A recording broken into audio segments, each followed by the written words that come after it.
Hello everyone, Thomas Perkins here, Fish Guru Aquatics, and I just got done watching Primetime Aquatics video on the T-bar cichlid, which is the same genus as these guys. These are Cryptoheros spilurum. This is the blue-eyed cichlid, or the nice convict, if you want to go so far to call it that. I've heard it called that a few times. Although I do not like that name because it implies that these are anywhere close to the convicts in personality or breeding, for that matter. Right down here you can see a couple of the fry getting rather large. This is actually two different broods in this tank. They had a successful brood, and I pulled those and raised them up outside the tank, and then they had a smaller batch that I let them keep, and only a few of those guys survived. So, but they've obviously learned that I am the keeper of food and that I am their friend. So, they're begging for food again, which is impressive considering I just pulled 2 or 3 babies out of here a couple of days ago. The adults are a little more wary. They don't trust me anymore. But hopefully we can get some good shots of them. They're not a very big fish. They are only about 3 to 4 inches long. They're from Central America. They are from the Belize, Costa Rica, Atlantic side of that whole area, Nicaragua area. They like absolutely filthy water. I really am impressed every time I Google the rivers where they come from. It is just silty and mucky and just blasted. There's an adult right there. It's one of the big males. And I think there's another big male right there.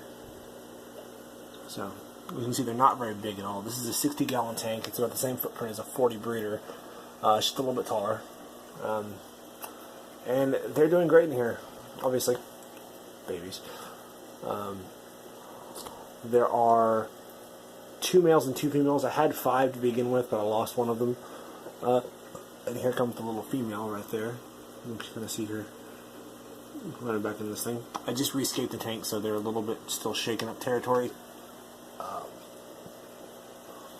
I'm always impressed by just how murky their water is, and I think that's why they evolved the iridescent blue-eyed. Their common name is derived from.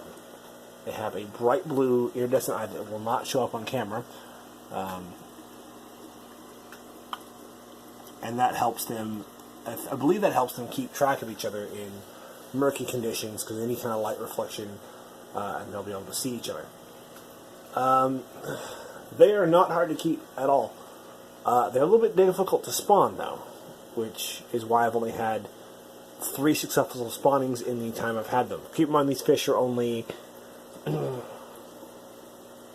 going to say they're only a couple months old at this point. They're only, they're less than a year old.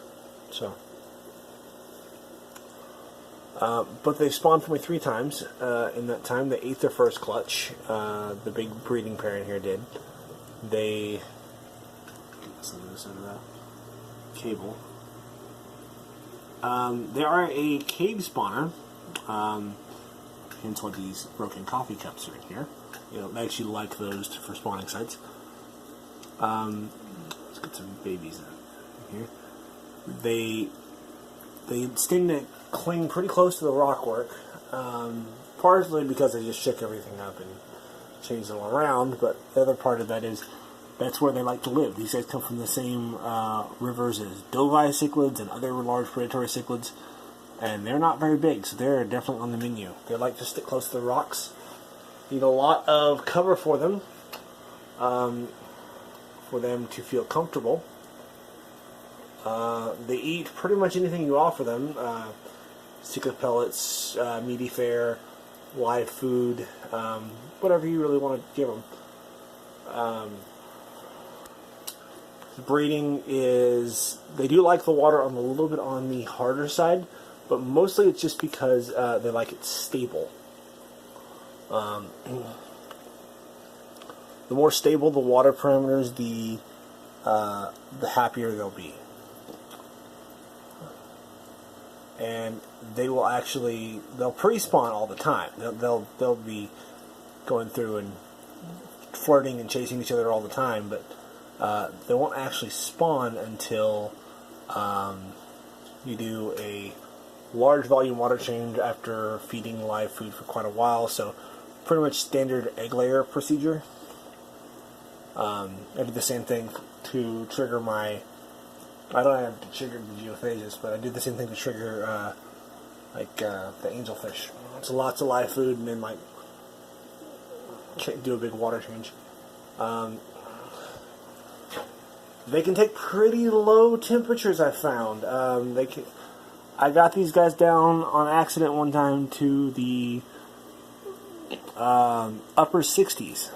We had a cold snap pop through it. I didn't realize it, and it didn't turn the heater up. So in this room, so they got down to like the upper 60s, which isn't too bad. I usually keep them around 75 to 79 in here. Most of the tanks are like that. They get the big tank because they are they like to be spread out a little bit more. When I first got them, they were all about this size, and they grew really quickly, and they did very well for me. Their standard color is what you see here, just this like brown, bluish blotchiness that's some red on the bottom. They've got a lot of color to them, but their breeding dress is absolutely amazing. They get jet black eyes, they get vertical stripes similar to what the babies here have, only much more pronounced. And then they'll spawn, and then they'll keep that color throughout raising the fry, which is surprisingly long. They were exhibiting parental care for 2-3 months, which is pretty impressive for us, especially the female there. You just saw swim by. They are amazing parents, and they're very good at it. There was a little bit of picking on the fry after 3 months. By the male kind of ditched out first, and then the female kept going for another 2-3 weeks. But they're amazing parents. They're really fun to watch too. I did not mean to breed them in this tank. I wasn't planning on that. I was actually planning on moving them to a gallon and then starting breeding behavior. But they just kind of did it the first time. Now, while they are in the same genus as the convict, these are very, very peaceful. They are aggressive with each other, though, and that is why you need a lot of spots for them to hide and get away from each other. Because they do chase each other, they do get aggressive, especially during spawning. But as far as a community cichlid, they're pretty good. I compare them to like keyholes. So that, and those have a reputation for being very, very peaceful. They do like to eat plants, so I would not recommend them for a planted aquarium. They pretty much eat whatever they can. The only plant I've been able to successfully keep in here was Java fern, and it didn't last super long. So basically I just take the light off and I do big volume water changes in this tank. And they're fine with it.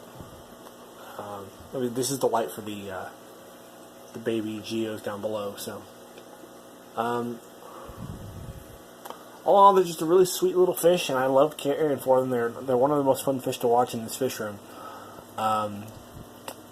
Constantly chasing each other, begging for food. Just a real personable fish. And if you'd like to order some from me, all these babies are for sale. At least they will be once they reach up to a certain size. All these babies are for sale. You can get them for, I think I've got them for $9.50 on getgills.com. I just redid my shipping on that site, so it should be pretty easy. But if you want to try to get some from me, just call me, email me there, or you can email me at fishgearaquticsllc@gmail.com. And yeah. That's it, guys. Y'all have a great day. Take a stand, look at something beautiful, and I will talk to you later. Bye, everybody.